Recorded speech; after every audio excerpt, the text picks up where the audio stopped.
जय हिंद दोस्तों। अभी दो घोषणा को लेकर देश में हाहाकार मचा हुआ था। दो क्या है कि एक दिल्ली में पुराने वाहन पर रोक लगा दिया गया था कि 10 साल पुराना अगर कोई डीजल गाड़ी है या फिर 15 साल पुराना कोई भी पेट्रोल गाड़ी है उसको चलने नहीं दिया जाएगा, उसको जब्त कर दिया जाएगा।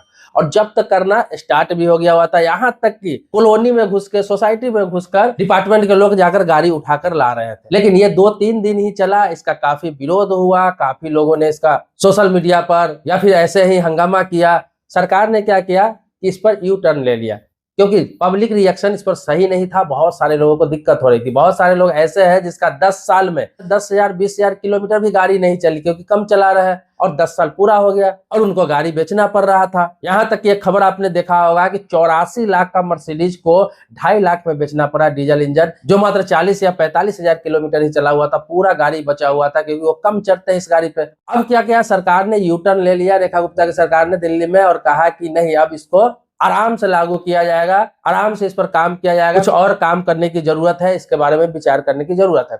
दूसरा घोषणा क्या था कि बिहार में वो चल रहा है, अभी भी बिहार में क्या है कि वोटर लिस्ट का वेरिफिकेशन हो रहा है कि 2003 के बाद जितने भी वोटर है सबको अपना नागरिकता का प्रमाण देना होगा। मतलब कि उन्हें बताना होगा कि हम बिहार के नागरिक हैं। जैसे कि उनका वोटर लिस्ट में नाम भी है अगर, तो उन्हें अपना जन्म प्रमाण पत्र देना है, अपने माता पिता का जन्म प्रमाण पत्र देना है। इसके अलावा सिर्फ जन्म प्रमाण पत्र भी नहीं, अगर जन्म प्रमाण पत्र नहीं है माता पिता का तो उसके अलावा 11 डॉक्यूमेंट्स सरकार की तरफ से सुझाए गए हैं, जिसमें से 11 डॉक्यूमेंट्स में से कोई एक डॉक्यूमेंट्स उनके पास होना चाहिए। अब क्या हुआ कि हाहाकार मच गया, वहां विपक्षी नेता वगैरह, आम आदमी भी इसका विरोध में उतर गए, क्योंकि बहुत सारे ऐसे लोग हैं जो आज से 20 साल 25 साल 30 साल पहले पैदा हुए, उनके पास कोई कागजात ही नहीं है, डॉक्यूमेंट्स ही नहीं है। क्योंकि इस बात सभी को पता है कि पहले जो जन्म होता था घर में ही जन्म होता था दाई के द्वारा, बहुत कम लोग हॉस्पिटल पहुंच पाते थे। आपको बता दूं आज के एज में जो 25 साल 30 साल 35 साल 40 साल के जो व्यक्ति है, उनके मम्मी पापा से पूछिए, अधिकतर लोगों का हॉस्पिटल में डिलीवरी नहीं होता था, घर पे ही होता था। उस समय उतने हॉस्पिटल भी नहीं होते थे, उस समय उतना साधन भी नहीं होता था, और गांव में ही बच्चे पैदा होते थे।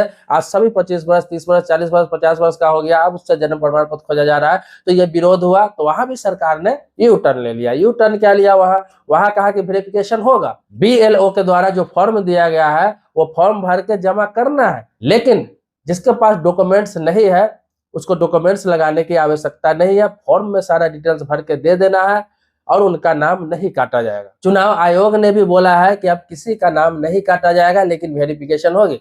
जिसके पास जितना भी डॉक्यूमेंट्स है वो लगा दे, नहीं है उन्हें टाइम दिया जाएगा कि बनवा ले। अगर वो बनना संभव नहीं है उनका हेल्प किया जाएगा, तो भी बनना अगर संभव नहीं है तो लास्ट में एक और मौका दिया जाएगा, पूछताछ के आधार पर या फिर स्पॉट पे जाकर वेरिफिकेशन किया जाएगा। सही पाया गया तो नाम नहीं काटा जाएगा। जैसे कि कोई डॉक्यूमेंट्स नहीं लगा पाते हैं तो लास्ट में एक चांस दिया जाएगा, जो बोला गया है कि लगभग अगस्त सितंबर के आसपास का टाइम होगा। उस समय क्या है, अधिकारी घर पे जाएंगे, वहां पे पता करेंगे अगल बगल वाले से, आसपास वाले से, उनके रिश्तेदार से, जानने वाले से, ये व्यक्ति जेन्युइन है कि नहीं, कितने साल से यहाँ पे रह रहे हैं, इनके पिताजी कितने साल से रह रहे हैं, क्या इनके दादाजी भी यहीं रहते थे, ये सब पता करके कंफर्म करके उनका नाम नहीं काटा जाएगा। तो इस तरह की व्यवस्था की गई है। तो वहां भी यूटर्न ले लिया गया है कि डॉक्यूमेंट्स ना है तो भी कोई बात नहीं है, डॉक्यूमेंट्स है तो भी कोई बात नहीं। तो मेरा मानना है कि सरकार ऐसा क्यों कर रही है, क्यों जनता को परेशान कर रही है। वोट ले लेती है, सरकार में सत्ता में आ जाता है, उसके बाद वो लोग क्या करते हैं कि वही जनता से सारे प्रूफ खोजने लगते हैं।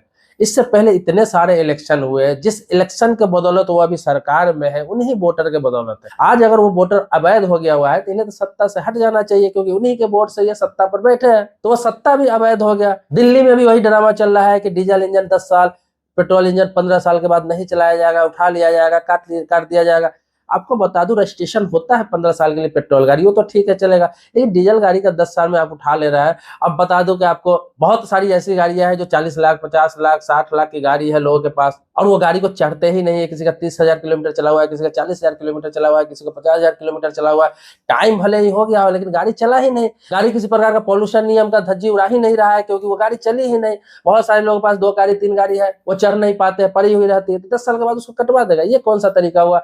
होता कि किलोमीटर के आधार पर होता या फिर फिटनेस चेकअप के आधार पर होता तो माना जाता, लेकिन सिर्फ साल के आधार पर तो बहुत सारी गाड़ियां ऐसी है जो व्यक्ति शौक से लेता है और काम बाहर में करता है, पड़ा रहता है, कभी कभार चढ़ता है। इस तरह से लोगों के पैसे नुकसान होगा, लोगों का हरासमेंट होगा, और फायदा किसका होगा? गाड़ी कंपनियों का। जितने गाड़ी कटेंगे, जो गाड़ी पर चल रहे, फिर नया उनको गाड़ी लेना पड़ेगा।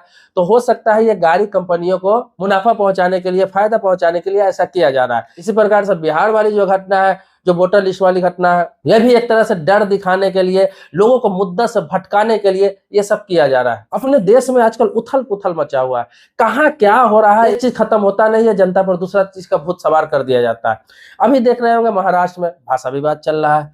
बिहारियों को, यूपी के रहने वाले लोगों को, राजस्थान के रहने वाले लोगों को, मतलब हिंदी भाषी जितने भी है जो महाराष्ट्र में रह रहे हैं, उन दुकानदारों को पीटा जा रहा है, छोले कुलचे बेचने वालों को पीटा जा रहा है, गोलगप्पे बेचने वालों को पीटा जा रहा है, दुकानदारों को पीटा जा रहा है कि मराठी बोलो, हिंदी यहाँ नहीं चलेगा। कभी कर्नाटक में पीटा जा रहा है, कभी तमिलनाडु में पीटा जा रहा है, कहीं असम में पीटा जा रहा है। क्या हो रहा है अपने देश में? कभी हिंदू मुस्लिम का झगड़ा करा दिया जाता है, कभी भाषा का झगड़ा हो जाता है, कभी राज्यवार झगड़ा हो जाता है, कभी जाति के नाम पर झगड़ा हो रहा है। और ये सबसे लोग निकलता नहीं है तो सरकार और काम देता है कि तुम ये कराओ, अपना वोटर लिस्ट ठीक कराओ, तो अपना गाड़ी हटाओ, अपना पैन कार्ड दोबारा बनवाओ, आधार कार्ड में ये अपडेट कराओ, राशन कार्ड का KYC कराओ, बैंक अकाउंट को अपडेट कराओ, नया नया काम देता है। लोग तो इसी में लगे हुए रहेंगे, तरक्की कब करेंगे? क्या ऐसे ही अपना भारत विश्व गुरु बनेगा? इंसान को तो साल में 3 महीना 4 महीना तो इसी सब कामों में लोग लगे रहते हैं, और जो पढ़े लिखे नहीं है वो तो 6 महीना 7 महीना 8 महीना इसी काम में लगे रहते हैं। कब तरक्की करेंगे, कब कमाएंगे, कब पैसा बचाएंगे? वाह रे सरकार, बहुत अच्छा कर रहे हैं आप।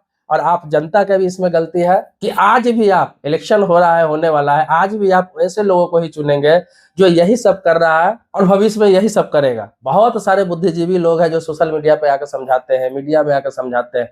अगर सरकार का विरोध किया तो उनके समर्थक गाली बकते हैं, सरकार का सपोर्ट किया तो विपक्ष के समर्थक गाली बकते हैं। कोई भी इंसान कुछ अच्छा सुनने के लिए तैयार नहीं है, अपना बुद्धि विवेक लगाने के लिए तैयार नहीं है। देश में लोग दो झुंड में बटा हुआ है, एक सरकार के पक्ष में, एक सरकार के विपक्ष में। दोनों सोशल मीडिया पे गाली गलौज करते रहते हैं और दोनों नुकसान झेलते रहते हैं, क्योंकि कुछ भी नियम आएगा, कुछ भी कानून आएगा, देश में कुछ भी नुकसान होगा, सभी का होगा। और जो सत्ता में बैठे हुए हैं या फिर विपक्ष में है, जो पॉलिटिकल लोग हैं, उन्हें कोई फर्क नहीं पड़ता है। जैसे कि कागज आपको दिखाना है, लेकिन अपने देश का कोई भी मंत्री हो, चाहे वो मुख्यमंत्री हो, प्रधानमंत्री हो, कोई भी भारत सरकार का कैबिनेट मंत्री हो या राज्य सरकार का कैबिनेट मंत्री हो, वो लोग अपना कागज नहीं दिखाएंगे। आपका कागज दिखाना है। वो अपने पिताजी का जन्म प्रमाण पत्र नहीं दिखाएंगे, आपको अपने पिताजी का जन्म प्रमाण दिखाना है। इसी प्रकार से आप देखेंगे कि जितने भी सरकारी विभाग है, वहां जाएंगे तो आज भी 15 साल 20 साल 25 साल पुरानी गाड़ियां चल रही है।